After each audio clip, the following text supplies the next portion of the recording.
Egun on deizula Jainkoak adiskide, aitarenganako bidea. Laugarren evangelioan, maiz entzun dezakegu Jesusen ahotik ni naiz esapidea. Esapide horixea saltzen da itunzarreko irtera liburuan, Moise Jainkoari zein izen duen galdetzean, ni naizena naiz.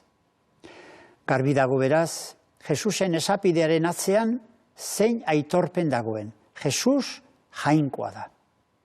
Joan zen igandean, ni naiz atea, esan zigun Jesusek. Gaurkoan berriz, ni naiz bidea diosku. Ez da inor aitarengana joango, nere bidez izan ezik. Aitarengana iristea da, kristauaren eta gizaki ororen helburua. Izatea eman zigunean Jainkoak ez gintuen ezera destinatu. Gure bukaera ez da erabat deusestaturik gelditzea, sekula sortu ez bagina bezala. Berarengan izatera destinatu gintuen Jainkoak. Greziako hiriburuan Atenasko plazan, Areopagoan, baieztapen hau egin zuen San Paulok bere hitzaldian. Jainkoarengan bizi gara, harengan mugitzen eta izan ere harengan gara. Jainkoarengan dugu gizakio bai, iturburua bai helburua. Ez tarritzekoa beraz, gizakia betidanik Jainkoaren bila ibiltzea. Jainkoa nola ezagutuko, harekin harremanetan nola jarriko, haren babesa eta laguntza nola lortuko. Bilaketa hortan ordea, Jainkoari buruzko irudipen okerrak izan ditu eta irudi faltsuak egin gizakiak gehienetan.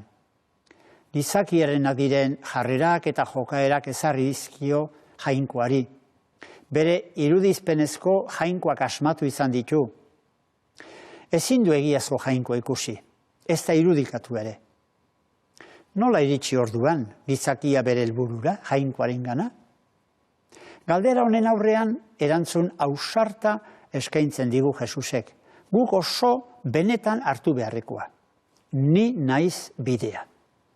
Ezin da inoraitaarengana joan nire bidez izan ezik.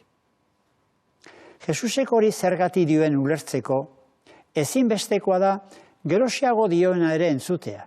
Ni aitaganago, da aita nigan.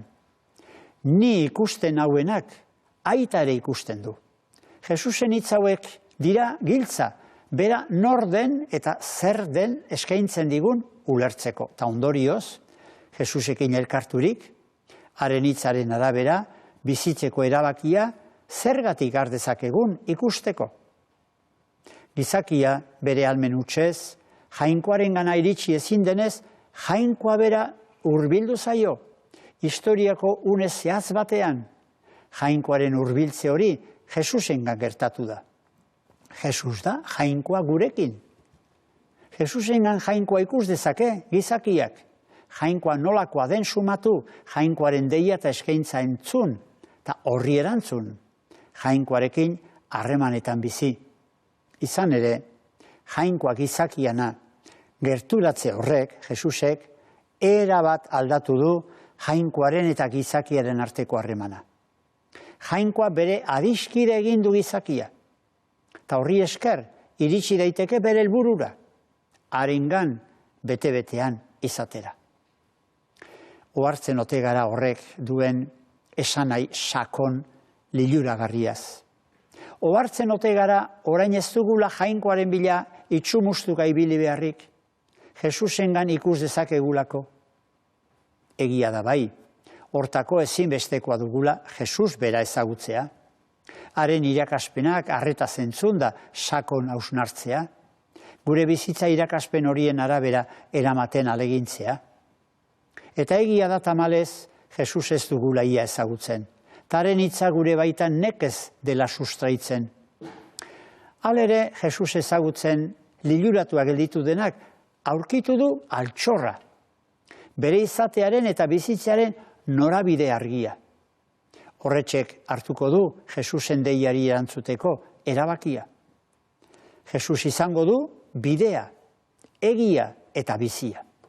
Ta Jesusengan Jainkoa aurkituko du, egiazko helburua.